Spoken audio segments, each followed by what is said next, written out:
Have you ever thought that a righteous man or woman might be called upon to do a crazy thing? The passage I want to share with you is from the 6th chapter of Genesis today. I'll let you read the passage on your own in its totality, but I want to read just verse 9. This is the account of Noah. Noah was a righteous man, blameless among the people of his time, and he walked with God. That's pretty strong language. I hope that one day, I'm sure you do too, that someone would say that of us or write that of us. Noah was a righteous man.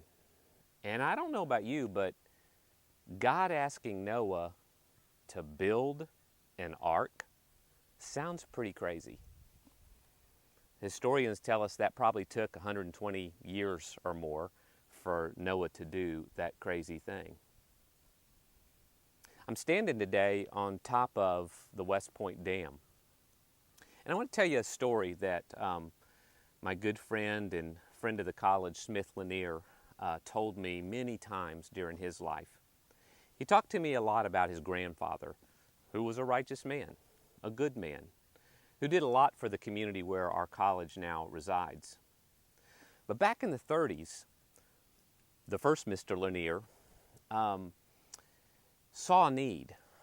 He was prompted, I think.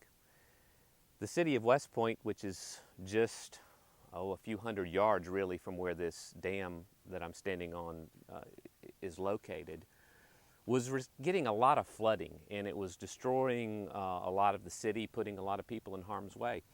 And Mr. Lanier, Sr., decided to go to Washington, D.C. and talk to the President of the United States of America and tell him, President Roosevelt, that we need to do something about this problem because a lot of good people are in harm's way. And so he did. He traveled up there. He stayed at, I think it was called the Mayfield Hotel. And he was trying to get a meeting with the President, and he was unsuccessful. But he noticed as he sat there day after day that one man who did get in to see the President was dressed in a suit, and he had facial hair. He had a goatee.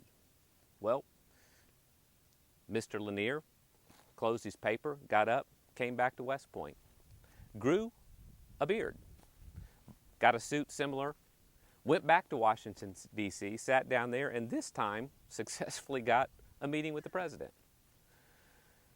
That discussion led the President to use federal resources to redirect the river to protect the city of West Point. It was the foundation for decades later that this West Point Dam was finally constructed and able to keep the city from harm's way. That's kind of a crazy story, isn't it? That someone would feel prompted in their need to help somebody to do something as crazy as go try to meet the President, and even if it took growing a goatee in order to get a meeting, that they were willing to do that. I wonder, as you and I are righteous people, the blood of Christ makes us righteous. It's not the things that we do. And yet, as righteous people, we're called to do and help and serve others. I wonder if God might want to call you or me to do something crazy for Him. Would we be up for the task? Would we be willing? It's an interesting word.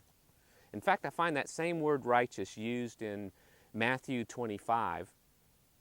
Jesus is talking about the people on His right and the left, and the people on His right He calls righteous, and He says that they gave a cup of cold water, visited the prisoner. You know that passage. You can check it out on yourself. And the people on the right, the righteous ones, said, "But when did we do those things?" And He said, for you. And Jesus responded that as much as you did it for the least of these, you've done it for me. So maybe in our desire to live out our righteousness, this week God might call us to do something crazy like Mr. Lanier did, crazy like Noah did in building the ark, or He might call us to do something very simple, to give a cup of water in Jesus' name to somebody who has a need.